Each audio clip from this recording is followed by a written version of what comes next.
Assalamualaikum warahmatullahi wabarakatuh. Perkenalkan, nama saya Sasti Aryani MS dari SDN 1 Haji Pemanggilan.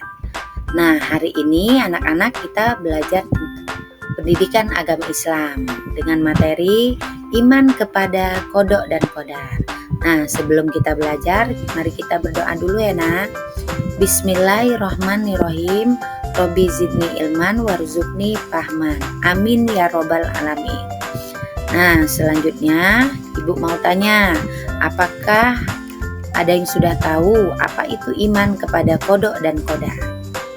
Nah, untuk mengetahui apa itu iman kepada kodok dan qadar, yuk perhatikan penjelasan berikut. Yang pertama, memahami makna iman kepada kodok dan qadar. Kodok dan qadar dalam ajaran Islam termasuk dalam rukun iman yang keenam. Kodok dan qadar sering disebut juga dengan istilah takdir, yaitu meyakini dan mempercayai dengan sepenuh hati adanya ketentuan dan ketetapan Allah Subhanahu wa Ta'ala. Dan selanjutnya, pengertian iman kepada kodok dan qadar.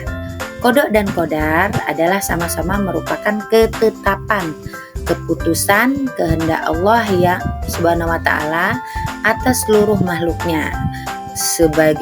Sebagian pendapat mengatakan kodok adalah ketetapan Allah yang akan terjadi, sedangkan qadar adalah ketetapan Allah yang telah terjadi. Di sini ada dua dalil yang menyatakan tentang iman kepada kodok dan qadar. Yang pertama, surah Al-Qamar ayat 49 yang berbunyi inna kulla syai'in khalaqnahu biqadri, yang artinya sungguh kami menciptakan segala sesuatu menurut ukuran. Dan ayat yang kedua surah Al-Ahzab ayat 38 yang bunyinya wa kana amrullahi qadaro maqduro, yang artinya dan adalah ketetapan Allah itu suatu ketetapan yang pasti dan berlaku. Selanjutnya, anak-anak, di sini ada hubungan antara kodok dan qadar. Kodok dan qadar telah ditentukan dan berjalan sesuai dengan aturan yang telah digariskan dan di bawah kaidahnya pula.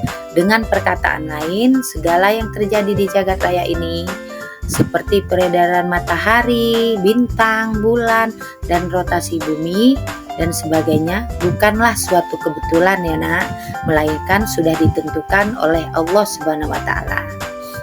Kemudian di sini ada dua macam takdir, yaitu yang pertama takdir mubram.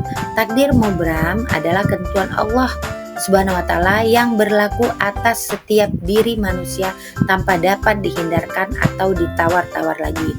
Contohnya jodoh, maut, dan seperti hari kiamat, itu contoh dari takdir mubram. Kemudian yang kedua takdir mu'alaq. Takdir mu'alaq adalah ketentuan Allah Subhanahu wa Ta'ala yang mungkin masih dapat diubah oleh manusia melalui usaha atau ikhtiar jika Allah Subhanahu wa Ta'ala mengizinkan. Contohnya seperti rezeki. Jika kita berusaha, maka rezeki itu akan diubah oleh Subhanahu wa Ta'ala, Allah Subhanahu wa Ta'ala. Kemudian fungsi iman kepada kodok dan qadar. Yang pertama, menyadarkan manusia untuk mengakui kekuasaan dan kebesaran Allah Subhanahu wa Ta'ala sehingga timbul rasa penyerahan diri dengan tulus dan ikhlas. Dua, mendorong manusia untuk berusaha dengan sungguh-sungguh atau ikhtiar dalam mewujudkan cita-cita. Yang ketiga, membentuk manusia yang memiliki akhlak mahmudah atau sifat terpuji. 4. Menciptakan rasa syukur atas nikmat dan karunia Allah Subhanahu wa Ta'ala. 5. Mengingatkan kepada manusia bahwa semua yang diperbuat di muka bumi pasti akan diminta pertanggungjawaban. 6.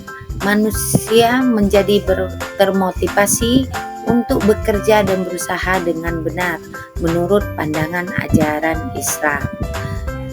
Selanjutnya, perilaku beriman kepada kodok dan qadar. Yang satu, melatih diri untuk pandai mensyukuri nikmat Allah Subhanahu wa Ta'ala. Yang kedua, mendidik diri untuk ikhlas menerima kenyataan hidup dengan hati sabar dan tabah.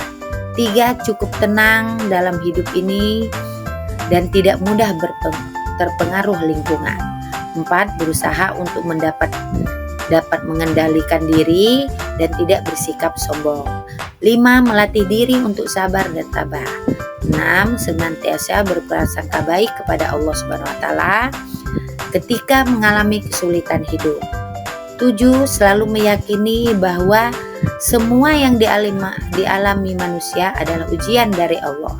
8, yakin bahwa di balik suatu peristiwa yang kurang menyenangkan pasti ada hikmahnya. Demikian pelajaran dari kita tadi tentang iman kepada kodok dan qadar. Apakah anak-anak sudah paham?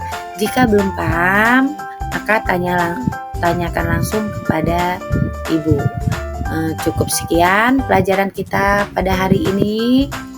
Semoga pelajaran ini bermanfaat bagi kita semua. Amin amin ya robbal alamin.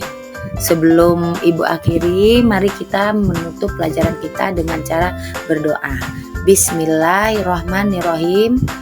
Wal asri innal insana lafi husri illal ladzina amanu wa amilus solihati wa tawassaw bil haq wa tawassaw bis sabr.